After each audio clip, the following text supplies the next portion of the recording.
নবীজি মুহাম্মদুর রাসূলুল্লাহ সাল্লাল্লাহু আলাইহি ওয়াসাল্লাম আরবের তাওহীদের কেন্দ্রকে জুলুম থেকে, অন্ধকার থেকে মুক্ত করবার জন্য তিনি আবার ফিরে আসলেন মক্কা বিজয়ে। বীর সেনানী হিসেবে ফিরেই মক্কাতুল মুকাররমায় কাবা ঘরের ভেতরে ঢুকলেন। তার হাতে লাঠি ছিল, যে লাঠি দিয়ে তিনি হাঁটতেন। নবীজি সাল্লাল্লাহু আলাইহি ওয়াসাল্লাম যখন কাবা ঘরের ভেতরে ঢুকলেন, দেখলেন 360 মূর্তি। ফাজাআলা ইয়াতুনুহা বিউদিন ফি ইয়াদিহি, তার হাতে রাখা যে লাঠিটি ছিল সেই লাঠি দিয়ে একটা একটা করে মূর্তিগুলির মাথাগুলি ভেঙে দিলেন তিনি। এই হাদিস সহিহ বুখারীর 4496তম হাদিস।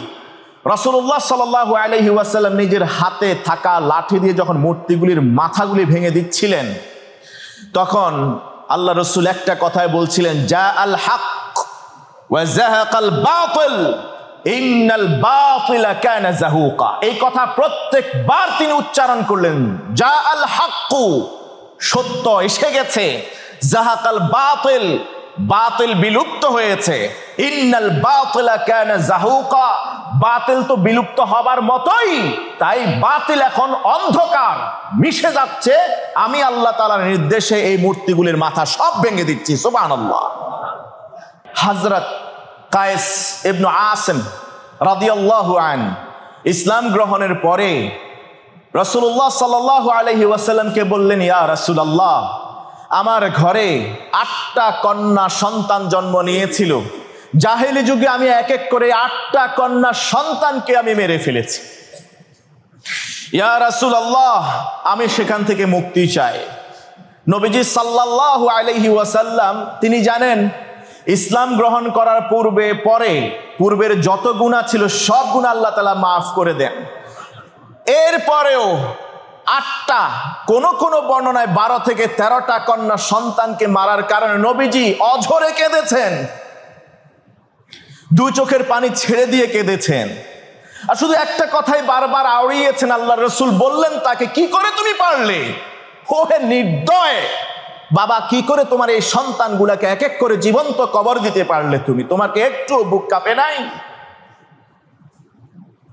হযরত কায়েস ইবনে আসিম রাদিয়াল্লাহু আনহু নবীজি সাল্লাল্লাহু আলাইহি ওয়াসাল্লামকে বলেন, ইয়া রাসূলুল্লাহ, আমাকে কি আল্লাহ মাফ করবেন? নবীজি সাল্লাল্লাহু আলাইহি ওয়াসাল্লাম যদিও জানতেন না, তার পূর্বের সব গুনাহ ইসলাম গ্রহণ করার সাথে সাথে আল্লাহ মাফ করে দিয়েছেন। এরপরে আল্লাহ রাসূল সহ্য করতে না পেরে বললেন, তুমি প্রত্যেক কন্যার বিনিময়ে একটা করে উট আল্লাহর রাস্তায় কোরবানি করে দাও। সে বলল, ইয়া রাসূলুল্লাহ, আমি এটা দিতে পারবো, কিন্তু এর আগে যে আপনি আমাকে অফার দিয়েছিলেন প্রত্যেকটা কন্যার বিনিময়ে একজন করে গোলাম আজাদ করে দিতে, সেটা পারবো না। আপনার দ্বিতীয় অফারটা আমি পারবো, এই সামর্থ্য আমার আছে, আমার অনেকগুলি উট আছে, সেখান থেকে প্রত্যেকটা কন্যা সন্তানের বিনিময়ে একটা করে উট আমি আল্লাহর রাস্তায় কোরবানি করে দিলাম। সুবহানাল্লাহ।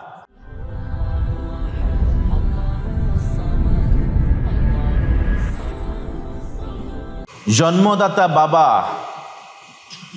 আরবের উত্তপ্ত মরুভূমিতে উত্তপ্ত বালি কণাগুলাকে সরিয়ে গর্ত খুঁড়ছেন। পাশে দাঁড়িয়ে তারই সন্তান, কন্যা সন্তান। এই কন্যা সন্তান তার নিজের কোনো অপরাধ নেই, কোনো ত্রুটি করেননি, কোনো ভুলও করেননি। না করেছেন বাবার সাথে কোনো বেয়াদবি, না করেছেন কোনো কথা অমান্য। শুধু একটাই অপরাধ ছিল সমাজের চোখে, সে এই পৃথিবীতে আল্লাহর পারমিশনে ছেলের বদলে মেয়ে হয়ে জন্মগ্রহণ করেছে। বাবা যখন গর্ত খনন করছিল এই জীবন্ত মেয়েটাকে পুঁতে ফেলার জন্যে, বাবার চোখে কোনো আফসোস নেই, চোখে কোনো পানি নেই, চেহারায় কোনো চিন্তার বা আক্ষেপের রেশ নেই। কিন্তু পাশে দাঁড়িয়ে থাকা কন্যা সন্তান বলছিল বাবাকে ডেকে ডেকে, আব্বা, জন্মের আগেই আপনি চলে গেছেন সফরে। আমার মা আমার অন্যান্য বোনদের মতো করে আমাকে মেরে ফেলবেন, এই জন্য মা আমাকে আপনার অগোচরেই সফরে থাকতেই আমাকে আমার পাশের বাড়িতে আত্মীয়ের বাসায় রেখেছে। সেখানে আমি বড় হয়েছি, পালিত হয়েছে, লালিত হয়েছে এতদিন ধরে। আপনি এসছেন সফর থেকে, আমি শুনেছি। আপনাকে দেখার তীব্র আকাঙ্ক্ষার কারণেই আপনার কোলে ছুটে এসেছি। আপনি যখন জানতে পেরেছেন আমি আপনার সন্তান, আমাকে আপনি এখানে মেরে ফেলার জন্য, জীবন্ত কবর রচনা করবার জন্য ডেকে এনেছেন। আমি আপনার কাছে মাফ চাই, আমি আর আপনার কাছে থাকবো না। আমি আমার পাশের বাসায় আপনার আত্মীয়ের কাছে চলে যাব। আমাকে ছেড়ে দিন আজকের মতো, আমি আর কখনো আপনার কাছে আসব না। এই আর্তনাদ বাবার অন্তরে কোনো ধরনের হাহাকার তৈরি করতে পারেনি, মায়ার উদ্রেক করতে পারেনি, বাবাকে একটু বিরত রাখতে পারেনি কবর খনন করা থেকে।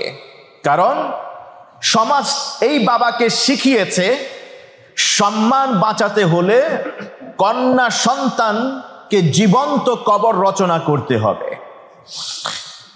এটি কোনো কল্পকাহিনী নয়, এটি ছিল তৎকালীন আরবের আইয়ামে জাহিলিয়াতের নিত্য নৈমিত্তিক দৈনন্দিন জীবনের দৃশ্য।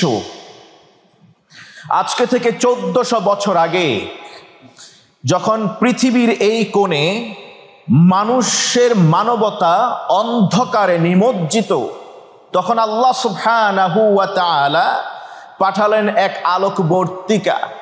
তিনি আর কেউ নন, সর্বশ্রেষ্ঠ চূড়ান্ত নবী, নবী মুহাম্মদুর রাসূলুল্লাহ সাল্লাল্লাহু আলাইহি ওয়াসাল্লাম। আল্লাহ তাআলা ঘোষণা করলেন সূরাতুত তাওবা, লাকাদ জাআকুম রাসূলুম মিন আনফুসিকুম আজিজুন আলাইহি মা আনিতুম হারিসুন আলাইকুম বিল মুমিনিনা রাউফুর রহিম। আল্লাহ বলেন লাকাদ জাআকুম রাসূলুম মিন আনফুসিকুম, তোমাদের কাছে নিঃসন্দেহে তোমাদের মধ্য থেকেই একজন রাসূল আগমন করেছেন।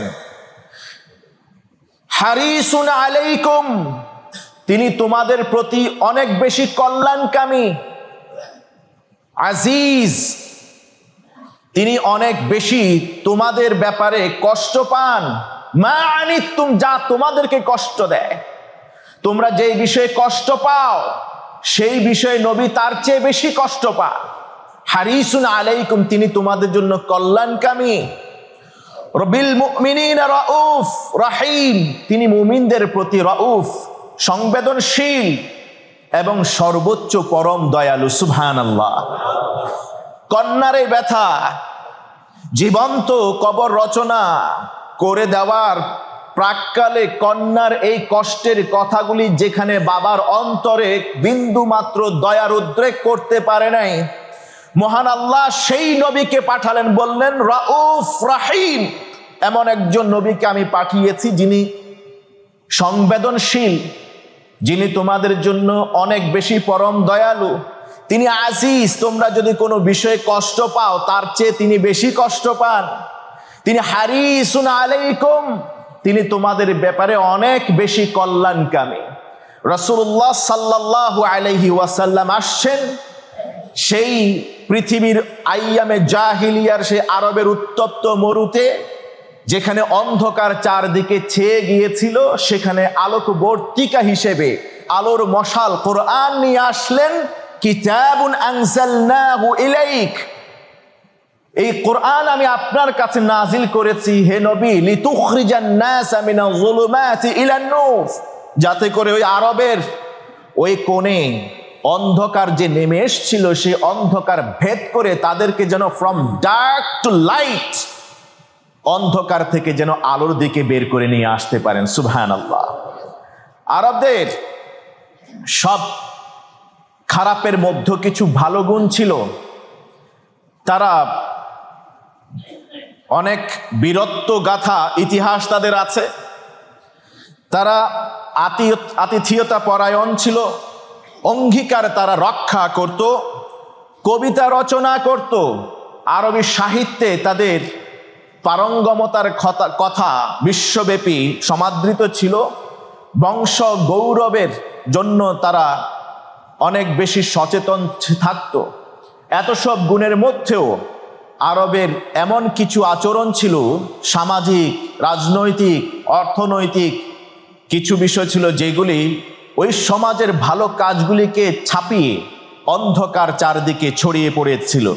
আজকের আলোচনা আমরা দেখব সেই অন্ধকার কতটা গভীর ছিল আরবে, যে অন্ধকারের অতল গহ্বর থেকে মানুষদেরকে রক্ষা করবার জন্যে মহান আল্লাহ সুবহানাহু ওয়া তাআলা সর্বশেষ ও চূড়ান্ত নবী মুহাম্মাদুর রাসূলুল্লাহ সাল্লাল্লাহু আলাইহি ওয়াসাল্লামকে অন্য কোনো দেশে নয়, সে আরবের উত্তপ্ত মরুতে পাঠিয়েছিলেন। চলুন প্রথমে আমরা দেখি সেই অন্ধকারের প্রথম এবং সবচেয়ে গভীরতম বড় স্তম্ভ এর দিকে নজর দেই, আর সেটি হচ্ছে মূর্তি পূজা ও শিরক। অনেক ভালো কাজের মধ্যে আরবের তদানীন্তনকাল মানুষের সবচেয়ে বড় অন্ধকার জগৎ ছিল, তারা মূর্তি পূজায় লিপ্ত ছিল। যে কাবা ঘরকে এক সময় ইসমাইল আলাইহিসসালাম এবং ইব্রাহিম আলাইহিসসালাম এই দুইজন নির্মাণ করেছিলেন একত্ববাদের প্রতীক হিসেবে, ওয়াহদানিয়াতের সেন্টার বা মার্কাজ হিসেবে সেটাকে গড়ে তুলেছিলেন। সেই কাবা ঘরের খোদ ভেতরেই এখন 360 মূর্তি। এই 360 মূর্তির তারা পূজা অর্চনা করত। এর মধ্যে 3টি বড় দেবী ছিল, লাত, মানাত, উজ্জা।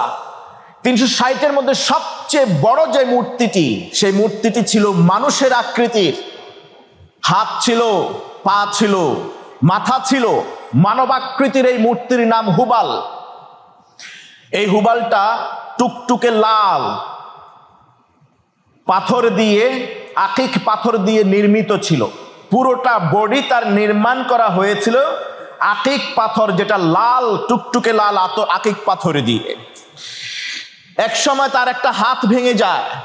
আরবরা টাকা পয়সা সংগ্রহ করে স্বর্ণ দিয়ে ওই হাতটাকে মুড়িয়ে দিয়েছিল, নতুন করে একটা হাত তৈরি করে দিয়েছিল। এই হুবালের কাছে গিয়ে তারা ভাগ্য গণনা করত। আপনারা জানেন নবী মুহাম্মাদুর রাসূলুল্লাহ সাল্লাল্লাহু আলাইহি ওয়াসাল্লামের পিতা আব্দুল্লাহর ব্যাপারেও তারা এই হুবালকে সামনে রেখে ভাগ্য গণনা করেছিল। কার বংশ কি হবে, এই বংশ কৌলিন্যের এই প্রথা, এই জন্য তারা হুবালের কাছে আশ্রয় নিত। সেখানে গিয়ে তারা ভাগ্য গণনা করে বংশ ভাগাভাগি করে নিত। তাদেরকে প্রশ্ন করা হয়েছিল, কেন তোমরা এই হুবাল, লাত, মানাত, উজ্জা কাবা ঘরের ভিতরে রাখা স্থাপিত 360 মূর্তির দেবদেবীর পূজা করো, অথচ এই কাবা তো ছিল এক সময় সেন্টার অব ওয়াননেস অব আল্লাহ, আল্লাহর একত্ববাদের একটা কেন্দ্র কাবা ঘর। এটাকে কেন তোমরা সেই মূর্তিগুলি স্থাপন করলে, কেন তাদের পূজা অর্চনা করো? তারা জবাবে বলেছিল, সূরাতুজ জুমার এর 3য় আয়াতে উল্লেখিত আছে, আল্লাহ তাদের কথা বলেছেন, মা না'বুদুহুম ইল্লা লিয়ুকাররিবুনা ইলাল্লাহি যুলফা। আমরা তো ওই হুবাল, লাত, মানাত, উজ্জা অন্য মূর্তিদের এই জন্য পূজা করি, তাদের কাছে আরাধনা করি, যাতে করে তারা আমাদেরকে আমাদের রবের কাছে পৌঁছে দিতে পারে। তারা বিশ্বাস করত খালেক একজন, মালিক একজন, এক আল্লাহ আছেন, তারা এটা বিশ্বাস করত। কিন্তু আল্লাহর কাছে ডিরেক্ট পৌঁছানো যায় না, এটা তাদের বদ্ধমূল ধারণা ছিল, আকীদা, বিশ্বাসগত শিরক ছিল। এই জন্য তারা হুবালের কাছে যেত, লাত, মানাত, উজ্জা দেবীদের কাছে যে কোনো বিষয়ে প্রার্থনা করত। তাদের ভাবনা হলো ওয়ায়াবুদুনা মিন দুনিল্লাহ, আল্লাহকে বাদ দিয়ে আল্লাহর কাছে সরাসরি চাওয়ার চেয়ে তারা চাইতো কাদের কাছে, মা লা ইয়াদুররুহুম ওয়া লা ইয়ানফাউহুম, এমন লাত, মানাত, উজ্জাদের কাছে চাইতো যারা তাদের কোনো কল্যাণ, কোনো ক্ষতি করার কোনো ক্ষমতা ছিল না। এই দেবদেবীদের কাছে চাইতো, আর তারা বলতো ওয়ায়াকুলুনা হাউলাই শুফাআউনা ইনদাল্লাহ। মহাগ্রন্থ আল কোরআন সূরা ইউনুস 18তম আয়াত, তারা বলতো হাউলাই শুফাআউনা ইনদাল্লাহ, আমাদের মনের যে চাওয়া, আমাদের যে প্রার্থনা, আমাদের যে আরজি, সরাসরি আল্লাহর কাছে তো চাইতে পারবো না। এই কাবা ঘরের ভিতরে যে দেবদেবীরা আছে, মূর্তিরা আছে, এদের কাছে আমরা চাইবো, চাইলে এরা আল্লাহর কাছে আমাদের পক্ষ হয়ে সুপারিশ করবে, আর আল্লাহ সেই দোয়া কবুল করে নেবেন। নাউযু বিল্লাহি মিন যালিক। এটা ছিল সবচেয়ে বড় জুলম, সবচেয়ে বড় অন্ধকার। লোকমান হাকিম তিনি তার সন্তানকে উপদেশ দিতে গিয়ে বললেন, ইন্না শিরকা লা যুলমুন আযীম লা তুশরিক বিল্লাহ, আল্লাহর সাথে শিরক করো না। কেন? ইন্না শিরকা লা যুলমুন আযীম, নিঃসন্দেহে শিরক সবচেয়ে বড় অন্ধকার, সবচেয়ে বড় অত্যাচার। আল্লাহ তাআলার সাথে বেয়াদবি। শিরক এমন, আল্লাহ তাআলার কাছে মনে হয় যখন কেউ আল্লাহকে বাদ দিয়ে অন্য কাউকে ডাকে, অন্য কারো কাছে সাহায্য চায়, আল্লাহকে বাদ দিয়ে অন্য কারো কাছে গিয়ে সিজদা করে, আসমান ফেটে যাবে, জমিন বিদীর্ণ হয়ে যাবে, পাহাড়গুলি আপন স্থান থেকে প্রস্থান করবে। অর্থাৎ আল্লাহ তাআলার কাছে এর চেয়েও বেশি কঠিন অপরাধ। আল্লাহ তাআলার কাছে আসমান ফেটে যাওয়ার চেয়ে, জমিন বিদীর্ণ হয়ে যাওয়ার চেয়ে, পাহাড়গুলি আপন স্থান থেকে সরে যাওয়া, যেটি পৃথিবীর ব্যালেন্স ভারসাম্যের জন্য ক্ষতিকর, এমন অবস্থা হওয়ার চেয়েও একজন মানুষ আল্লাহকে বাদ দিয়ে অন্য কারো কাছে কিছু চাওয়া, তার কাছে প্রার্থনা করা, পূজা অর্চনা করা, তাকে আল্লাহর জায়গায় বসিয়ে দেয়া এবং তার নির্দেশনা মেনে চলা, আল্লাহকে বাদ দিয়ে অন্য কাউকে সিজদা করা, হাত পাতা, এটা আল্লাহ তাআলার কাছে তার চেয়ে বড় অপরাধ। এই জন্য নবীজি মুহাম্মদুর রাসূলুল্লাহ সাল্লাল্লাহু আলাইহি ওয়াসাল্লাম আরবের তাওহীদের কেন্দ্রকে, আবার তাওহীদের কেন্দ্রকে জুলুম থেকে, অন্ধকার থেকে মুক্ত করবার জন্য তিনি আবার ফিরে আসলেন মক্কা বিজয়ে। বীর সেনানী হিসেবে ফিরেই মক্কাতুল মুকাররমায় কাবা ঘরের ভেতরে ঢুকলেন। তার হাতে লাঠি ছিল, যে লাঠি দিয়ে তিনি হাঁটতেন। নবীজি সাল্লাল্লাহু আলাইহি ওয়াসাল্লাম যখন কাবা ঘরের ভেতরে ঢুকলেন, দেখলেন 360 মূর্তি। ফাজাআলা ইয়াতুনুহা বিউদিন ফি ইয়াদিহি, তার হাতে রাখা যে লাঠিটি ছিল সেই লাঠি দিয়ে একটা একটা করে মূর্তিগুলির মাথাগুলি ভেঙে দিলেন তিনি। এই হাদিস সহিহ বুখারীর 4496তম হাদিস। রাসূলুল্লাহ সাল্লাল্লাহু আলাইহি ওয়াসাল্লাম নিজের হাতে থাকা লাঠি দিয়ে যখন মূর্তিগুলির মাথাগুলি ভেঙে দিচ্ছিলেন, তখন আল্লাহ রাসূল একটা কথাই বলছিলেন, জা আল হক ওয়া যাহাকাল বাতিল ইন্নাল বাতিলা কানা যাহুকা। এই কথা প্রত্যেকবার তিনি উচ্চারণ করলেন। জা আল হক, সত্য এসে গেছে, যাহাকাল বাতিল, বাতিল বিলুপ্ত হয়েছে, ইন্নাল বাতিলা কানা যাহুকা, বাতিল তো বিলুপ্ত হবার মতোই, তাই বাতিল এখন অন্ধকার মিশে যাচ্ছে। আমি আল্লাহ তাআলার নির্দেশে এই মূর্তিগুলির মাথা সব ভেঙে দিচ্ছি। সুবহানাল্লাহ। যে হৃদয়ে একবার তাওহীদের আলো জ্বলে, সেই হৃদয়ে আর কখনো কোনো মূর্তি টিকে থাকতে পারে না। সেটা হতে পারে সম্মান, হতে পারে 24-এর গণ অভ্যুত্থানের পরে 24-এর লড়াকু সৈনিকদের, বীরদের সম্মানে যদি কোনো মূর্তি তৈরি করা হয় মানুষের আদলে, তার যদি মাথা থাকে, তারপরে সেটা ইসলাম কখনো অনুমোদন দেয় না। আইন সবার জন্য সমান, ইসলাম সবার জন্য সমান। কারো মূর্তি ভেঙে দেয়া হবে আর কারোটা নতুন করে গড়ে তোলা হবে, একটা ইসলামে হালাল হবে আর একটা হারাম হবে, এমন নয়। জাস্টিস সব জায়গায় থাকতে হবে, ঠিক কিনা বলেন? শুধু আল্লাহর সাথে সম্পর্কই নয়, আল্লাহর সাথে শিরকি নয়, জাহেলি যুগের সমাজের মানুষের সাথে সম্পর্ককেও রক্তিম সম্পর্কে পরিণত করেছিল। রক্তারক্তি ছিল, ব্লাড শেডিং ছিল সেই সময়। অন্ধকার অন্যতম আরেকটি দিক আরবের, বিশেষত নিষ্পাপ কন্যা সন্তানদেরকে জীবন্ত কবর দেওয়া। আপনারা জানেন আরবের অবস্থা ছিল এমন, দীর্ঘ সময় ধরে অপেক্ষার প্রহর গুনতো, অপেক্ষা করতে থাকতো যে কখন সন্তান এই পৃথিবীতে জন্মগ্রহণ করে। বাবা মা আত্মীয় স্বজন তারা অপেক্ষার প্রহর গুনতো।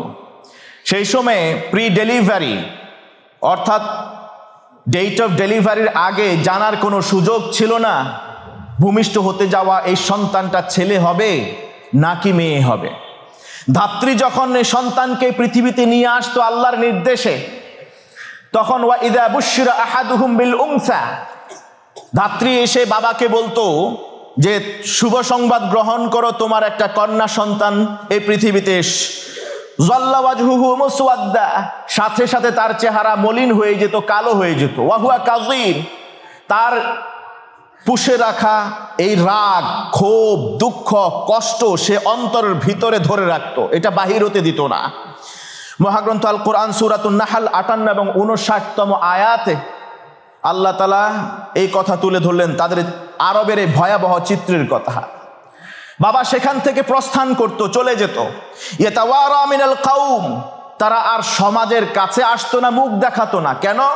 মিন সুই মা বুশিরা বিহি, যে দুঃসংবাদ তাকে দেওয়া হয়েছে, এই দুঃসংবাদের লজ্জায় সমাজের মানুষের কাছে এই বাবা আর যেত না। কিন্তু অন্তর্মহলে দরজা বন্ধ করে দিয়ে তার চিন্তা শক্তি বসে থাকতো না। সে বসে বসে কি করবে, এই সময়ে সমাজে কিভাবে মুখ দেখাবে, সমাজের মানুষের সাথে কিভাবে মিশবে, কিভাবে আবার ভদ্র ফ্যামিলিতে অর্থাৎ ভদ্র সোসাইটিতে সে যাবে, সেখানে গিয়ে একসাথে আবার চলাফেরা করবে। এই জন্য বসে বসে সে চিন্তা করত। তার চিন্তা, আল্লাহ তাআলা বললেন আলা সাআ মা ইয়াহকুমুন, আলা সাআ মা ইয়াহকুমুন, তারা যে দরজা বন্ধ করে দিয়ে সদ্য ভূমিষ্ঠ সন্তানদের ব্যাপারে যে চিন্তা করত, যে সিদ্ধান্ত নিত, তা কতই না মর্মন্তুদ ছিল, কতই না নিকৃষ্ট চিন্তা তাদের ছিল। এটা নিকৃষ্ট চিন্তা কি? তারা দুইটা পথ বেছে নিত। আয়ুমসিকুহু আলা হুন, তাদের কেউ কেউ কন্যা সন্তানকে স্পেয়ার করতো, রেখে দিত, মেরে ফেলতো না। তবে জানে যে যতদিন এই বাচ্চা আছে, যতদিন এই কন্যা আমার ঘরে আছে, ততদিন আমার লাঞ্ছনার জীবন আছে। সমাজে আমি আর নেতা হতে পারবো না, সমাজে আমি আর কর্তৃত্ব করতে পারবো না। কারণ আমি নেতা হতে গেলে, কর্তৃত্ব করতে গেলে, কোনো বিষয়ে সিদ্ধান্ত দিতে গেলে বলবে যে তুমি তো তোমার ঘরে সামলাতে পারো না, তোমার ঘরে না মেয়ে আছে, তুমি যে এতই ক্ষমতাবান হইতে, তাহলে তো ছোটবেলায় মেয়েটার মেরে ফেলতে পারতে, তোমার কোনো এখানে কথা চলবে না। তাই সমাজ এর সাথে, সোসাইটির সাথে মেশার জন্য সে কখনো কখনো এমন হতো আয়ুমসিকুহু আলা হুন, কেউ কেউ লজ্জা সহকারে বাচ্চাটাকে স্পেয়ার করতো, বাঁচিয়ে রাখতো, কিন্তু তাকে নানান দিক থেকে বঞ্চিত করত। ইন কম্পারিজন টু বয়েজ, বাচ্চাদের, ছেলেদের তুলনায় মেয়েদেরকে বঞ্চিত করত। আমি ইয়াদুসসুহু ফিত তুরাব, আর তাদের মধ্যে মধ্যে কোনো কোনো পাষাণ বাবা জীবন্ত কবর রচনা করত। বিশ্বনবীর সাহাবী ইসলাম গ্রহণ করেছিলেন হযরত কাইস ইবনে আসিম রাদিয়াল্লাহু আনহু আরদা। তিনি ইসলাম গ্রহণের বেশ কিছুদিন পরে রাসূলুল্লাহ সাল্লাল্লাহু আলাইহি ওয়াসাল্লামের কাছে আসলেন। এসে বললেন, ইয়া রাসূলুল্লাহ, ইন্নী ওয়াআদতু সামানিয়া বানাতিন লি ফিল জাহিলিয়াহ। ইয়া রাসূলুল্লাহ, জাহিলি যুগে আমার এক এক করে 8টা কন্যা সন্তান হয়েছে। আমি এই 8টা কন্যা সন্তানকে এক এক করে সবাইকে জীবন্ত কবর দিয়েছি। অন্য বর্ণনায় পাওয়া যায় 12 জন কিংবা 13 জন এক ঘরে। হযরত কায়েস ইবনে আসিম রাদিয়াল্লাহু আন ইসলাম গ্রহণের পরে রাসূলুল্লাহ সাল্লাল্লাহু আলাইহি ওয়াসাল্লামকে বললেন, ইয়া রাসূলুল্লাহ, আমার ঘরে 8টা কন্যা সন্তান জন্ম নিয়েছিল। জাহেলি যুগে আমি এক এক করে 8টা কন্যা সন্তানকে আমি মেরে ফেলেছি। ইয়া রাসূলুল্লাহ, আমি সেখান থেকে মুক্তি চাই। নবীজি সাল্লাল্লাহু আলাইহি ওয়াসাল্লাম তিনি জানেন ইসলাম গ্রহণ করার পূর্বে পরে পূর্বের যত গুনাহ ছিল সব গুনাহ আল্লাহ তাআলা মাফ করে দেন। এরপরেও 8টা, কোন কোন বর্ণনায় 12 থেকে 13টা কন্যা সন্তানকে মারার কারণে নবীজি অঝরে কেঁদেছেন, 2 চোখের পানি ছেড়ে দিয়ে কেঁদেছেন। আর শুধু একটা কথাই বারবার আওড়িয়েছেন। আল্লাহর রাসূল বললেন তাকে, কি করে তুমি পারলে? ওহে নির্দয় বাবা, কি করে তোমার এই সন্তানগুলাকে এক এক করে জীবন্ত কবর দিতে পারলে তুমি? তোমাকে একটু বুক কাঁপে নাই? হযরত কায়েস ইবনে আসিম রাদিয়াল্লাহু আন নবীজি সাল্লাল্লাহু আলাইহি ওয়াসাল্লামকে বলেন, ইয়া রাসূলুল্লাহ, আমাকে কি আল্লাহ মাফ করবেন? নবীজি সাল্লাল্লাহু আলাইহি ওয়াসাল্লাম যদিও জানতেন না, তার পূর্বের সব গুনাহ ইসলাম গ্রহণ করার সাথে সাথে আল্লাহ মাফ করে দিয়েছেন। এরপরে আল্লাহ রাসূল সহ্য করতে না পেরে বললেন, তুমি প্রত্যেক কন্যার বিনিময়ে 1টা করে উট আল্লাহর রাস্তায় কোরবানি করে দাও। সে বলল, ইয়া রাসূলুল্লাহ, আমি এটা দিতে পারবো, কিন্তু এর আগে যে আপনি আমাকে অফার দিয়েছিলেন প্রত্যেকটা কন্যার বিনিময়ে 1জন করে গোলাম আজাদ করে দিতে, সেটা পারবো না। আপনার দ্বিতীয় অফারটা আমি পারবো, এই সামর্থ্য আমার আছে, আমার অনেকগুলি উট আছে, সেখান থেকে প্রত্যেকটা কন্যা সন্তানের বিনিময়ে একটা করে উট আমি আল্লাহর রাস্তায় কোরবানি করে দিলাম। সুবহানাল্লাহ। দেখুন, যেই সাহাবী নিজে 8 জন 12 বা 13 জন কন্যা সন্তানকে জীবন্ত কবর রচনা করেছেন, সে এক সময় ইসলামের সুশীতল ছায়া তলে যখন আসলো, ইসলামের কালেমাতুশ শাহাদার সুধা যখন পান করলো, তখন তার মনে এহসাস হলো যে পূর্বে যা করেছিল সেটা অন্যায় ছিল, ওটা জুলুম ছিল, ওটা অপরাধ ছিল। আল্লাহ তাআলার কাছে ক্ষমা চাওয়ার জন্য বিশ্ব নবীর কাছে সেই ঘটনা তুলে ধরলেন নবীজি সাল্লাল্লাহু আলাইহি ওয়াসাল্লাম।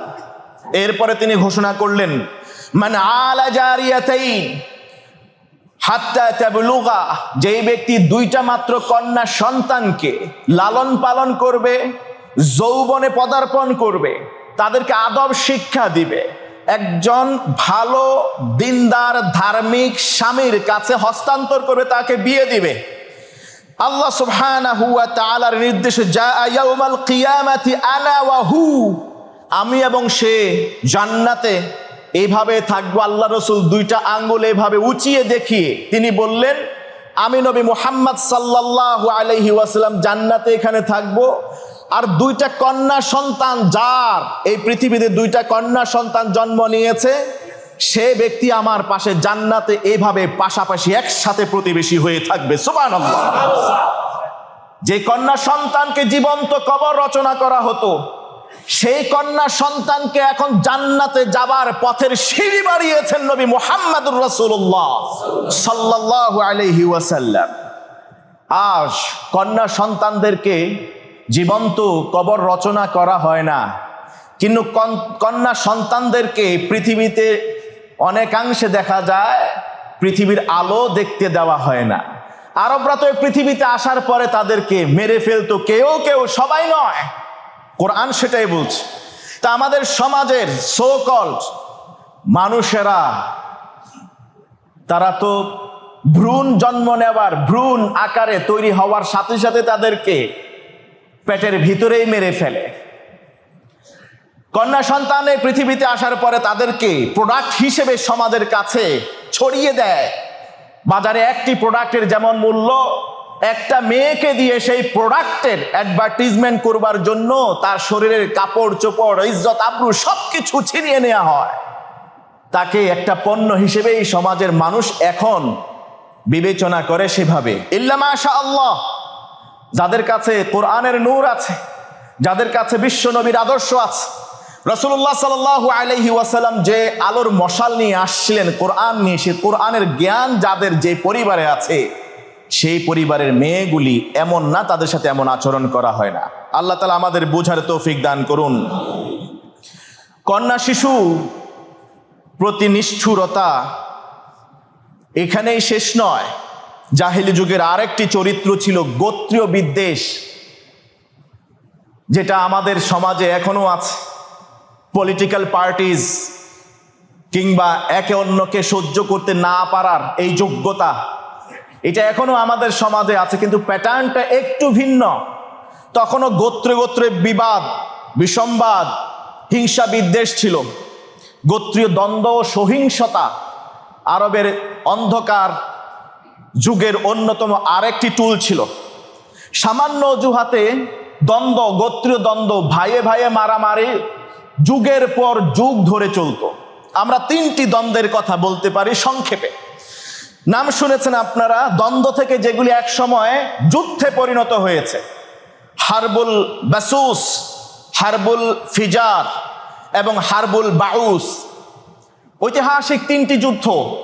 এই যুদ্ধগুলি শুরু হয়েছিল ভাইয়ে ভাইয়ে দ্বন্দ্ব থেকে, এরপরে গোত্রে ছড়িয়ে পড়েছে, এরপরে যুদ্ধের রূপ নিয়েছে, বিশাল ব্যাটেলে পরিণত হয়েছে।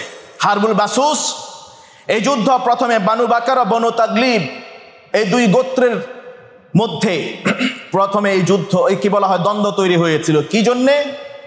একজনের ক্ষেতের ফসল আরেকজনের উট খেয়ে ফেলেছিল।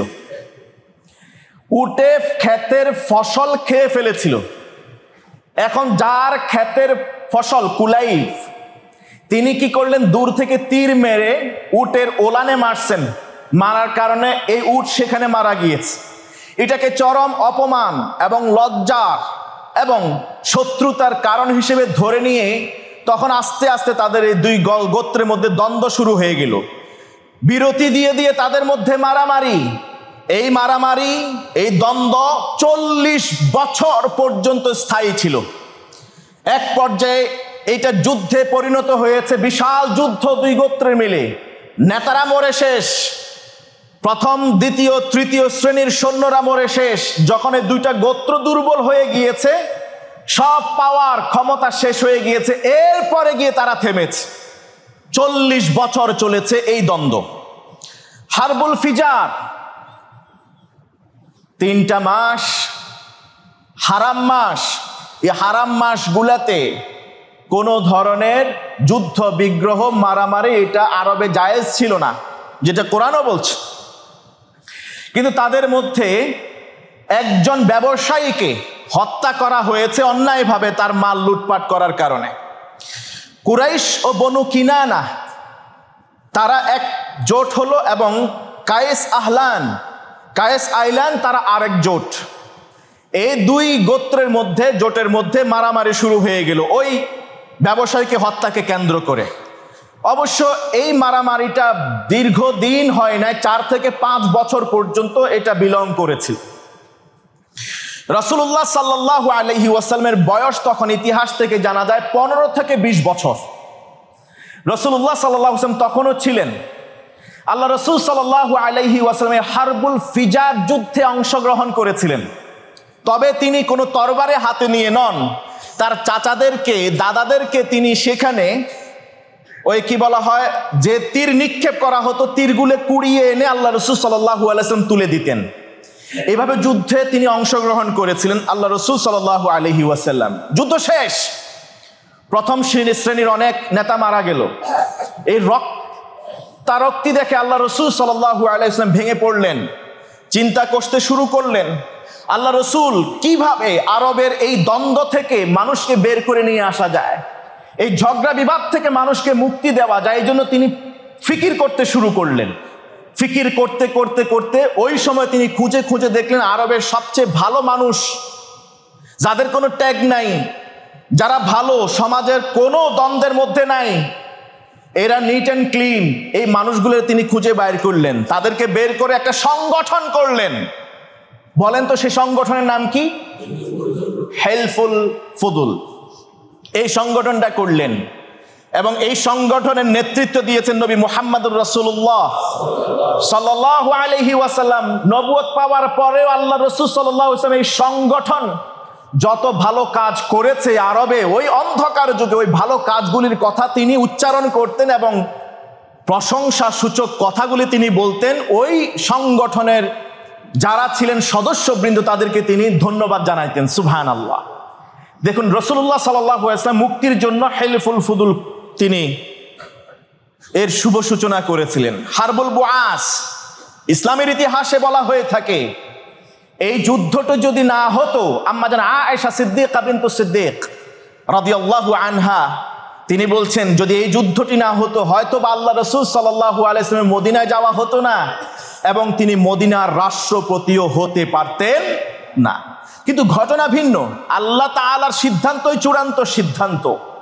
আল্লাহ চেয়েছেন আল্লাহ রাসূল মদিনায় যাবেন, রাষ্ট্রপতি হবেন, কিন্তু পিছনে কোনো না কোনো কজ এন্ড এফেক্ট থাকে, থিওরি, কোনো কারণ, কার্যকারণ সূত্র এখানে কাজে লাগে। কোনো একটা কারণে তো তিনি সেখানে মদিনার রাষ্ট্রপতি হয়েছেন। তাকে কেন ইস্তেকবাল জানানো হলো মদিনায়, এটা আপনারা জানেন। তার পেছনে কারণ হলো এই যে হারবুল বাউসের যুদ্ধ।